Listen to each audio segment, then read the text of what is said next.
મંત્રી બની દિલ્હી દરબારમાં પહોંચી ગયા. તો હવે સી.આર. પાટીલની જગ્યાએ ગુજરાતમાં પ્રદેશ પ્રમુખ કોણ હશે? ત્યારે કાર્યકારી પ્રદેશ પ્રમુખ તરીકે બે નામોએ અત્યારે ચર્ચાનું જોર પકડ્યું છે. કોણ છે બે નામો જે સી.આર. પાટીલની ગુજરાતમાં જગ્યા લેશે? નમસ્કાર, હું અમરીન અને તમે જોઈ રહ્યા છો નિર્ભય ન્યૂઝ. તો સી.આર. પાટીલની કમાન હવે ગુજરાતમાં કોણ સંભાળશે?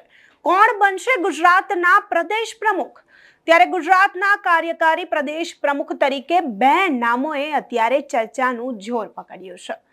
ભાજપના જ નેતાઓમાં અંદરોઅંદર ચર્ચાઈ રહ્યું છે કે ગુજરાતના કાર્યકારી પ્રમુખ તરીકે મહામંત્રીઓની પસંદગી થશે, જેમાં રજની પટેલ અથવા વિનોદ ચાવડાના નામો ચર્ચાઈ રહ્યા છે.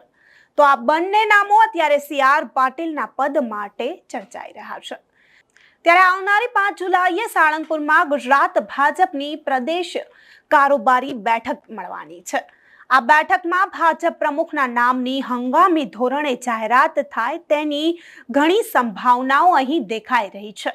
ત્યારે વર્તમાન પ્રમુખ સી.આર. પાટીલ કેન્દ્રીય મંત્રી બનતા વચગાળાની વ્યવસ્થા માટે કાર્યકારી પ્રમુખ તરીકે મહામંત્રી રજની પટેલ અથવા વિનોદ ચાવડાની પસંદગી થઈ શકે છે. આ સિવાય કારોબારી બેઠક ચૂંટણી પછીની ઔપચારિકતા સમાન રહેશે. આ દરમિયાન એક પ્રસ્તાવ પસાર કરીને વડાપ્રધાન નરેન્દ્ર મોદીને ત્રીજી વાર કેન્દ્રમાં સરકાર બનાવવા માટે અભિનંદન પાઠવવામાં આવશે. ત્યારે આ બેઠકમાં લોકસભા ચૂંટણીમાં ગુજરાતમાંથી એક બેઠક ઓછી થવાથી પાર્ટીમાં જે નિરાશા વ્યાપી છે તેને દૂર કરવા માટે નેતાઓ મંચ પરથી તેમના પદાધિકારીઓનો પારો ચડાવશે. આ બેઠકમાં વર્તમાન પ્રદેશ પ્રમુખ અને કેન્દ્રીય જળ શક્તિ મંત્રી સી.આર. પાટીલ અને મુખ્યમંત્રી ભૂપેન્દ્ર પટેલ પણ આવશે. સરકારના મંત્રીઓ, સાંસદો, ધારાસભ્યો અને જિલ્લાના પ્રતિનિધિઓ પણ આ બેઠકમાં હાજર રહેશે. ગુજરાત ભાજપના અધ્યક્ષ સી.આર. પાટીલ કેન્દ્રમાં મંત્રી બન્યા બાદ તેમના અનુગામી સહિત સમગ્ર પ્રદેશ ભાજપનું માળખું બદલાશે તે તો નિશ્ચિત જ છે. ત્યારે આ બદલાવ જે છે તે તાત્કાલિક ધોરણે આવે તેની સંભાવનાઓ અહીં ખૂબ જ ઓછી દેખાઈ રહી છે. કારણ કે 2 મહિના સુધી સદસ્યતા અભિયાન ચાલ્યા બાદ સંગઠન પર્વની શરૂઆત થશે.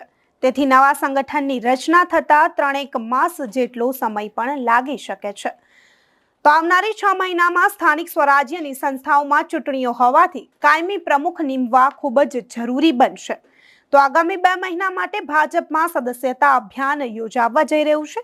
આ 60 દિવસ દરમિયાન મહત્તમ લોકોને ભાજપના કાયમી અને સક્રિય સભ્યો તરીકે જોડીને પાર્ટીનું વિસ્તરણ કરવામાં આવશે.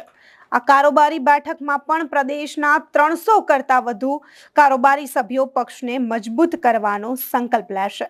ભાજપ મિસકોલ અભિયાન અને ઘરે ઘરે જઈને પોતાના સભ્યો પણ બનાવશે.